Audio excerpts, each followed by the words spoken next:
Olá pessoal, a história dessa semana está simplesmente fantástica e mostra que não são as circunstâncias, não importa se elas sejam boas ou ruins, que determinam como a gente vai viver. E sim como reagimos a elas e decidimos viver.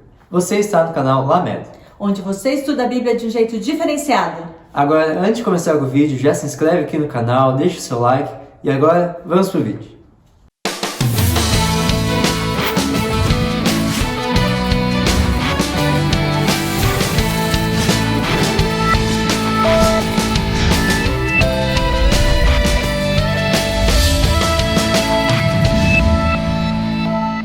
Sete mergulhos é o tema da lição desta semana, que está no segundo livro de Reis, no capítulo 5. E no capítulo 20 e 21 do livro Os Ungidos. Nós vamos falar um pouquinho sobre os 5 personagens principais dessa história. A menina israelita, O rei de Israel, Naamã, Eliseu e Geazi.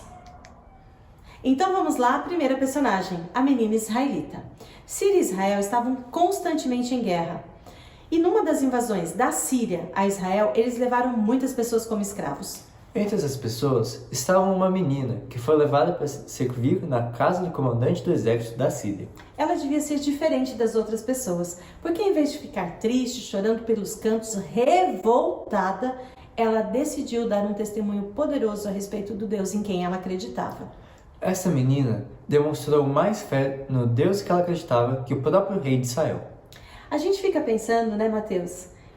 O que foi ensinado para ela quando ela ainda estava em Israel? Com certeza, os pais a ensinaram a ser uma luz e uma representante de Deus, não importava onde ela estivesse, mesmo que fosse na casa do responsável por separá-la de sua família, por ter invadido seu país e ainda por tê-la tornada escrava. Este homem era Naamã. Veja que legal que a Bíblia fala sobre Naamã. Naamã, comandante dos exércitos do rei da Síria, era muito respeitado e honrado pelo seu senhor, pois por meio dele o Senhor dera vitória à Síria. Mas esse grande guerreiro ficou leproso. Galera, só para a gente entender, a lepra naquele tempo é tipo o coronavírus hoje em dia. A pessoa ficava isolada, era muito contagioso, ninguém queria ficar perto. E aqui que entra a menina na história. Ela podia ter ficado pensando, bem feito, depois de tudo que Naamã fez para minha nação, agora ele está pagando o preço. Mas não foi assim que ela reagiu. Ao perceber como a esposa de Naamã estava triste, ela teve uma ideia e ela disse, se Naamã, se meu senhor fosse até Samaria, onde tem um profeta de Deus, com certeza ele seria curado. Quando Naamã ficou sabendo disso, surgiu uma esperança de cura, e ele se apegou a isso. Ele então foi falar com o rei da Síria, pedindo para ir até lá se encontrar com esse homem. O rei da Síria então concordou e escreveu uma carta. Mas pense na situação. Naamã tinha acabado de atacar várias cidades de Israel. Agora, olha só o que dizia a carta. Junto com esta carta, estou te enviando meu oficial Naamã para que o cures da lepra. Quando o rei de Israel leu isso, ele pirou. Olha a reação dele. Assim que o rei de Israel leu a carta, rasgou as vestes e disse, por acaso sou Deus, capaz de conceder vida ou morte? Por que este homem me envia alguém para que eu o cure da lepra? Vejam como ele procura um motivo para se desentender comigo. Ou seja, para o rei de Israel, aquilo era só um pretexto para uma nova guerra.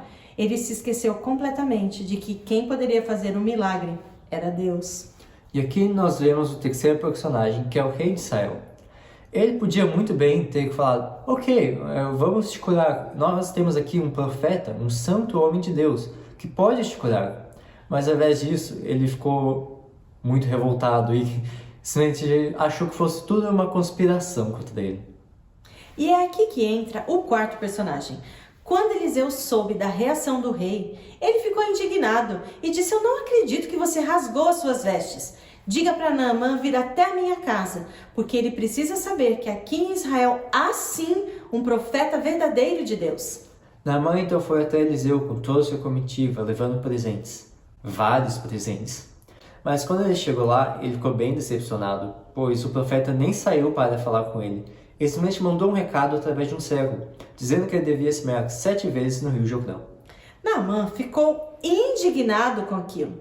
Ele imaginava que seria recebido com grandes honras e que o profeta iria invocar o Deus dele, tocar na pele de Naamã e ele seria curado, mas em vez disso, ele o mandou banhar-se num rio sujo, lamacento como o Jordão. Para ele aquilo foi demais. Afinal de contas, em Damasco havia rios muito mais bonitos, limpos. Abana e Farfar, por exemplo, só que tinha um detalhe aí. Abana e Farfar eram rios onde aconteciam rituais pagãos. Nesse momento, Naamã ficou muito revoltado e quis ir embora. Mas um dos servos dele, com muita educação, foi falar com ele. Perguntou, mas senhor, é algo tão simples, é simplesmente se banhar. Você não teria feito algo até mais complicado, mais complexo, se fosse realmente curar? Naamã então entendeu e decidiu se banhar. Ele então foi com a sua comitiva até o Rio Jordão. E lá então ele mergulhou as 7 vezes. Na última vez, apenas, quando ele se levantou, ele viu que ele estava curado. E assim como o profeta tinha dito, a sua pele estava como de uma criança.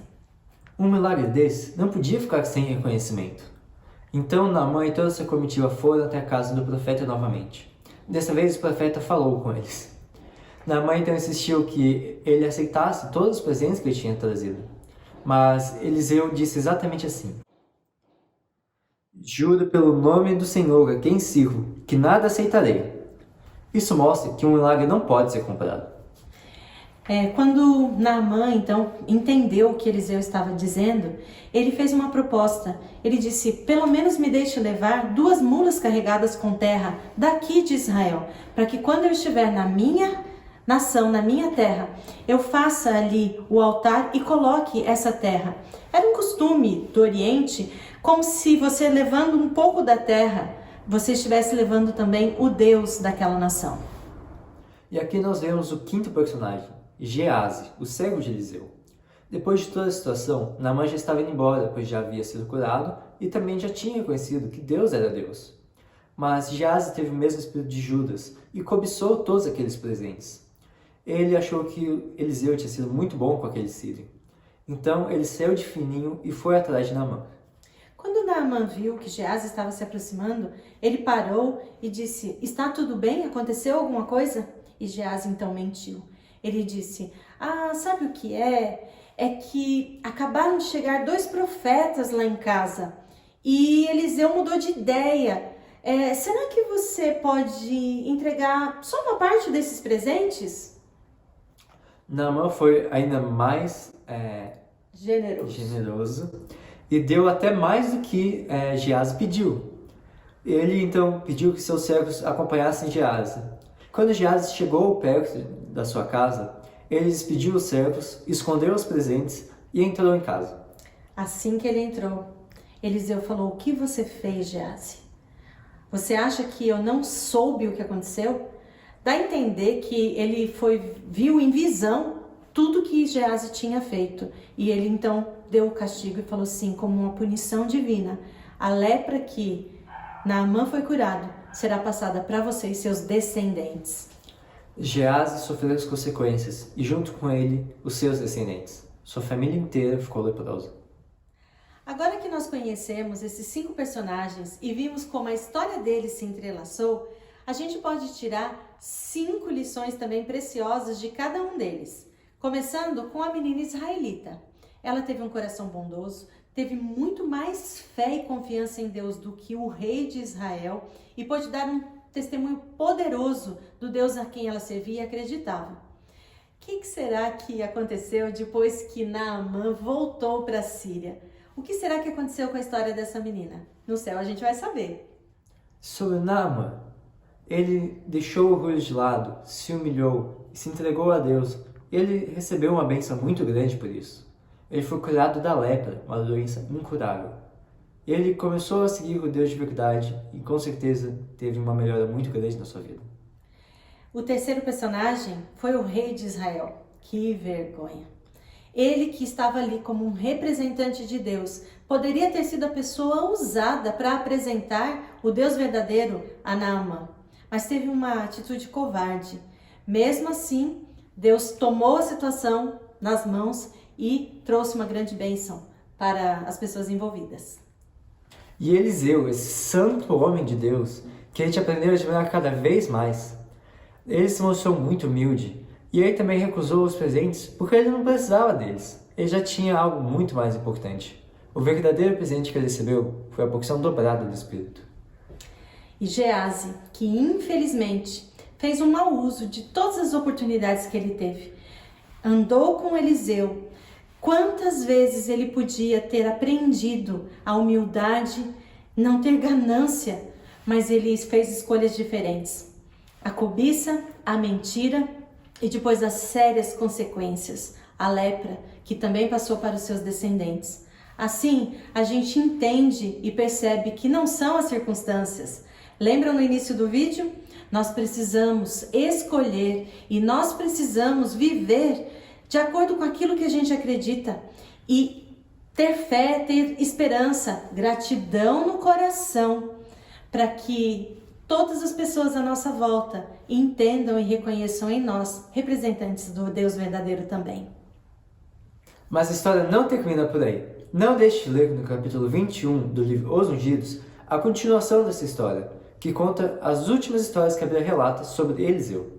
E a gente não vai contar aqui, porque você precisa abrir o livro e ler. Vai ser uma delícia, você vai amar. Que Deus abençoe você e até a próxima!